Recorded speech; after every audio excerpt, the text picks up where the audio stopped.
ಶ್ರೀ ಗುರುಭ್ಯೋ ನಮಃ. ಹರಿ ಓಂ. ಶ್ರೀಮದ್ ಭಗವದ್ಗೀತೆ ಅಧ್ಯಾಯ 5 ಶ್ಲೋಕ 26. ಕಾಮಕ್ರೋಧ ವಿಯುಕ್ತಾನಾಂ ಯತೀನಾಂ ಯತಚೇತಸಾಂ ಅಭಿತೋ ಬ್ರಹ್ಮನಿರ್ವಾಣಂ ವರ್ತತೆ ವಿದಿತಾತ್ಮನಾಂ ಅಂತ ಭಗವಂತನ ವಾಣಿ. ಅರ್ಥಾತ್ ಕಾಮ ಕ್ರೋಧರಹಿತರು, ಮನಸ್ಸನ್ನು ಗೆದ್ದಿರುವವರು, ಪರಬ್ರಹ್ಮ ಪರಮೇಶ್ವರನ ಸಾಕ್ಷಾತ್ಕಾರ ಪಡೆದರು ಆದ ಜ್ಞಾನಿ ಪುರುಷರಿಗೆ ಎಲ್ಲ ಕಡೆಯಿಂದ ಶಾಂತಬ್ರಹ್ಮ ಪರಮಾತ್ಮನೇ ಪರಿಪೂರ್ಣನಾಗಿದ್ದಾನೆ. ಅಂದರೆ ಕಾಮಕ್ರೋಧಗಳನ್ನು ಜಯಿಸಿದವರು ಅಂತ ಹೇಳ್ತಾರೆ. ಕಾಮಕ್ರೋಧಗಳಂದರೆ, ಕಾಮ ಅಂದರೆ ನನಗೆ ಜೀವನದಲ್ಲಿ ಇದು ಬೇಕು ಬೇಕು ಬೇಕು ಬೇಕು ಅನ್ನುವಂತಹ ಒಂದು ಆಸೆ. ಕ್ರೋಧ ಅಂದರೆ ಕೋಪ, ಅಥವಾ ನನಗಿದು ಬೇಡ ಬೇಡ ಬೇಡ ಅಂತ ಅದ್ರ ಮೇಲೆ ಒಂದು ತಿರಸ್ಕಾರ. ಈ ತರಹದ ಭಾವನೆಗಳು ಬುದ್ಧಿಯಲ್ಲಿದ್ದಾಗ ಆ ಮನುಷ್ಯನ ಚಲನೆ ಯಾವಾಗಲೂ, ನಮ್ಮ ಚಲನೆ ಯಾವ ರೀತಿ ಇರುತ್ತಂದರೆ, ಬುದ್ಧಿ ಯಾವ ರೀತಿ ನಮಗೆ ಪ್ರಚೋದನೆ ಕೊಡುತ್ತೋ, ಯಾವುದಾದ್ರೂ ಬೇಕು ಅಥವಾ ಯಾರೋ ಒಬ್ಬರು ಬೇಕು ಬೇಕು ಬೇಕು ಬೇಕು ಅಂತ ಅವ್ರ ಮೇಲೆ ಕಾಮ ಅಥವಾ ಪ್ರೀತಿ ಉಂಟಾದರೆ ಏನಾಗುತ್ತೆ ಅಂದರೆ, ಆ ವ್ಯಕ್ತಿಯನ್ನು ಹಿಂಬಾಲಿಸಿಕೊಂಡು ಏನೇನು ಬೇಕೋ ಅವರನ್ನು ಸಂತುಷ್ಟಗೊಳಿಸಲಿಕ್ಕೆ ಬೇಕಾದಂಥ ಕಾರ್ಯಗಳನ್ನು ಮಾಡ್ತೇವೆ. ಅಂದರೆ ನಮ್ಮ ಎಲ್ಲ ಚಟುವಟಿಕೆಗಳು ಆ ಮನುಷ್ಯನನ್ನು ಪ್ಲೀಸ್ ಮಾಡಲಿಕ್ಕೆ ಉಂಟಾಗಿರ್ತವೆ. ಅಂದರೆ ನಮ್ಮ all our actions are governed by that particular person. ಅರ್ಥಾತ್ ನಾವು ಅವರ ಗುಲಾಮರಾಗಿರ್ತೇವೆ. ಇದರ ಆಪೋಸಿಟ್, ವಿರುದ್ಧ ಸ್ಥಿತಿ ಏನಪ್ಪ ಅಂತಂದರೆ ಕ್ರೋಧ. ಬೇಡ, ಆ ವ್ಯಕ್ತಿ ನನಗೆ ಬೇಡ. ಅವ್ರನ್ನ ಕಂಡ್ರೆ ಕೋಪ, ಸಿಟ್ಟು, ಅವ್ರು ನೋಡಿದ ತಕ್ಷಣ ಬ್ಲಡ್ ಪ್ರೆಷರ್ ಜಾಸ್ತಿ ಆಗುತ್ತೆ. ಆ ಸ್ಥಿತಿಯಲ್ಲಿ ಏನಾಗುತ್ತೆ ಅಂದರೆ, ಆ ಯಾರನ್ನು ದ್ವೇಷ ಮಾಡ್ತಾ ಇರ್ತೀವಲ್ಲ ಆ ವ್ಯಕ್ತಿ ಎದುರುಗಡೆ ಬಂದರೆ ನಾನು ನನ್ನ ಸ್ಟ್ರೇಟ್ ಹೋಗ್ತಾ ಇರುವಂಥ ದಾರಿಯನ್ನು ಚೇಂಜ್ ಮಾಡಬೇಕು. ನನ್ನನ್ನು ಮಾರ್ಗ ಬದಲಾವಣೆ ಮಾಡಿದ್ಯಾರೋ ನಾನು ದ್ವೇಷಿಸುವಂತಹ ವ್ಯಕ್ತಿ. ಅರ್ಥಾತ್ ನಮ್ಮ ಬುದ್ಧಿಯಲ್ಲಿರುವಂತಹ ದ್ವೇಷ ಅಥವಾ ಪ್ರೀತಿ ಯಾವ ವಸ್ತುವಿನ ಅಥವಾ ಮನುಷ್ಯನ ಮೇಲಿದೆಯಲ್ಲ, ಅವರಿಂದ ನಾನು ನಿಯಂತ್ರಿಸಲ್ಪಟ್ಟಿದ್ದೇನೆ. ಅಂದರೆ I am controlled by that particular person. ಅಂದರೆ ಬೇಕು ಬೇಡ, ಕಾಮಕ್ರೋಧ, ಸರಿ ತಪ್ಪು, ಒಳ್ಳೆಯದು ಕೆಟ್ಟದ್ದು, ನಮ್ಮ ಬುದ್ಧಿ ಯಾವಾಗಲೂ ಇದೇ ತರಹ ಕೆಲಸ ಮಾಡ್ತಾ ಇರ್ತದೆ. ಯಾವುದಾದ್ರೂ ನೋಡಿದ್ರೆ ಅದು ಬೇಕು ಅನ್ನಿಸ್ತದೆ, ಇನ್ನೊಂದನ್ನು ನೋಡಿದ್ರೆ ಬೇಡ ಅನ್ನಿಸ್ತದೆ. ಯಾರೋ ಒಬ್ಬರನ್ನ ಕಂಡ್ರೆ ಪ್ರೀತಿ, ಇನ್ನೊಬ್ಬರನ್ನ ಕಂಡ್ರೆ ದ್ವೇಷ. ಈ ಪ್ರೀತಿ ದ್ವೇಷ, ಕಾಮ ಕ್ರೋಧ, ಬೇಕು ಬೇಡ, ಸರಿ ತಪ್ಪು, ಜಗತ್ತಿನಲ್ಲಿ ಯಾವುದು ಸರಿ ಇಲ್ಲ, ಯಾವುದು ತಪ್ಪಿಲ್ಲ 100%. ಆ ಪರ್ಟಿಕ್ಯುಲರ್ ಸಿಚುವೇಶನ್ನಲ್ಲಿ ಅದು ಸರಿ ಅಥವಾ ತಪ್ಪು ಕಾಣಿಸ್ಬೋದು. ಸತ್ಯವಾಗಿ ನೋಡಿದಾಗ ಅದು ಸರಿನೂ ಇಲ್ಲ, ತಪ್ಪೂ ಇಲ್ಲ. ಅದು ಹೇಗಿದೆಯೋ ಹಾಗೆ ಅಷ್ಟೇ. ಈ ಸತ್ಯ ಸೂಕ್ಷ್ಮ ದೃಷ್ಟಿಯಿಂದ ನೋಡುವಂತಹ ಜಾಣ್ಮೆಯನ್ನು ನಾವು ಕಳ್ಕೊಂಡಿದ್ದಾಗ ನಮ್ಮ ಬುದ್ಧಿ ಯಾವಾಗಲೂ ದ್ವಂದ್ವದಲ್ಲಿ, ಕಾಮಕ್ರೋಧದಲ್ಲಿ ಸಿಕ್ಕಾಕೊಂಡು ಕೆಲಸ ಮಾಡ್ತಾ ಇರ್ತದೆ. ಆವಾಗ 24 ಗಂಟೆನೂ ನಮ್ಮ ಬುದ್ಧಿಯ ಕೆಲಸ ಇದಾಗಿರೋದ್ರಿಂದ ನಮ್ಮ ಮನಸ್ಸಿಗೆ ಮತ್ತು ನಮ್ಮ ಆತ್ಮಕ್ಕೆ ಒಂದು ತೃಪ್ತಿ, ಸಂತೋಷ, ಇದನ್ನೆಲ್ಲ ನಾವು ಕಳ್ಕೊಂಡ್ಬಿಟ್ಟಿದ್ದೇವೆ.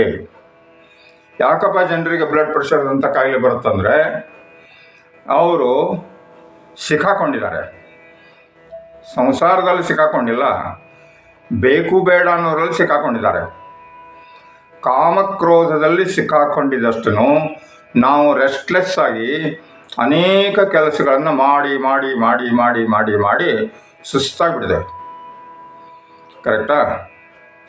ಯಾಕಂದರೆ ದ್ವೇಷ ಮಾಡೋರನ್ನ ನಾನು ದೂರ ಇಡಬೇಕು, ಪ್ರೀತಿ ಮಾಡೋರನ್ನ ಹತ್ತಿರ ಸೇರಿಸ್ಬೇಕು. ಎರಡೂ ಸ್ಥಿತಿಯೂ ಒಂದೇ. ಆ್ಯಕ್ಚುಲಿ ಎರಡೂರಲ್ಲೂ ನಾನು ಅವ್ರ ಗುಲಾಮನೇ ಆಗಿರ್ತೇನೆ. ಬೇಕು ಬೇಕು ಬೇಕು ಅಂತಂದರೆ ಅವ್ರನ್ನ ಪ್ಲೀಸ್ ಮಾಡಲಿಕ್ಕೆ ಏನು ಬೇಕೋ ಅದೆಲ್ಲ ಮಾಡಬೇಕಲ್ಲ. ಬೇಡ ಅಂದರೆ ಅವ್ರನ್ನ ದೂರ ಇಡಲಿಕ್ಕೆ ಏನು ಬೇಕೋ ಅದನ್ನ ಮಾಡಬೇಕು. ಎರಡೂ ಸ್ಥಿತಿಯಲ್ಲಿ ಏನಾದರೂ ಮಾಡಲೇಬೇಕು.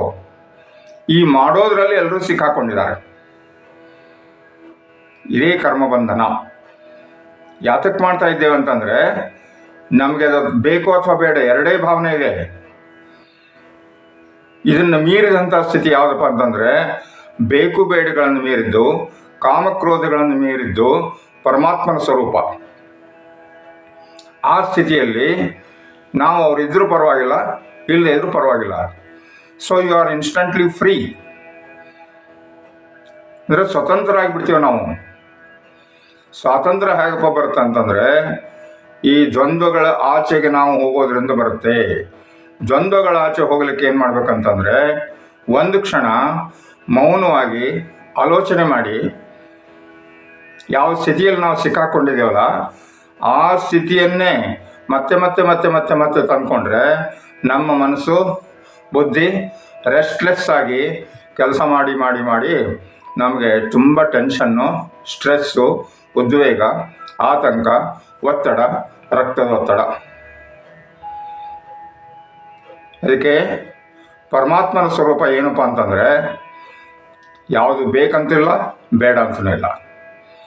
ಇದನ್ನೇ ಸಮಾಧಿ ಸ್ಥಿತಿ ಅಂತಲೂ ಹೇಳ್ತಾರೆ. ಸಮಾಧಿ ಅಂದರೆ ಸಮತ್ವದಲ್ಲಿರುವಂತಹ ಬುದ್ಧಿ. ಸಾಮಾನ್ಯ ಬುದ್ಧಿ ಏನು ಹೇಳುತ್ತೆ?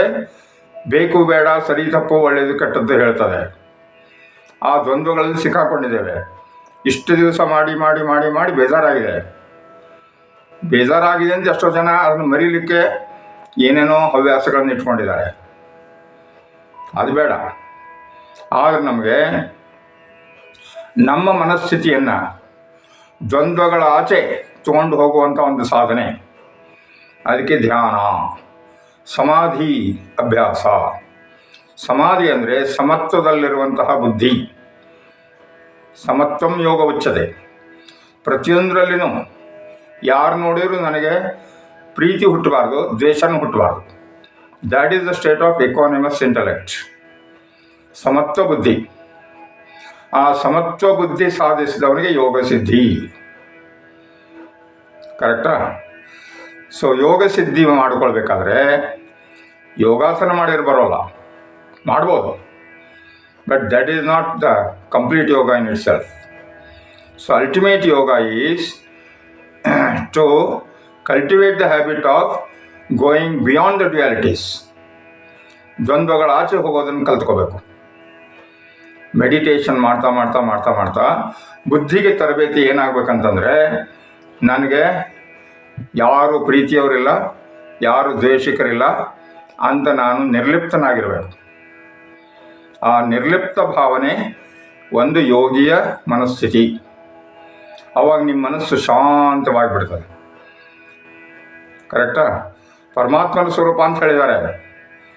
ಶಾಂತ ಸ್ವರೂಪ. ಶಾಂತಾಕಾರಂ ಭುಜಗಶಯನಂ ಪದ್ಮನಾಭಂ ಸುರೇಶಂ. ಪರಮಾತ್ಮನ ಲಕ್ಷಣ ಏನು? ಶಾಂತವಾದಂಥ ಮೂರ್ತಿ. ಅದಕ್ಕೆ ಒಬ್ಬೊಬ್ಬರು ನೋಡಿದ್ರೆ ಎಷ್ಟು ಶಾಂತವಾಗಿದ್ದಾರಪ್ಪ ಅಂತ ಹೇಳ್ತಾವಿಲ್ಲ. So that is the state of enlightenment, ಸಮಾಧಿ. ಈ ಸಮತ್ವವನ್ನು ಸಾಧಿಸಲಿಕ್ಕೆ ನಾವು ಯೋಗಾಭ್ಯಾಸವನ್ನು ಪ್ರತಿನಿತ್ಯ ಬೆಳಗ್ಗೆ, ಮಧ್ಯಾಹ್ನ, ಸಾಯಂಕಾಲ 3 ಹೊತ್ತು ಧ್ಯಾನ ಅಭ್ಯಾಸ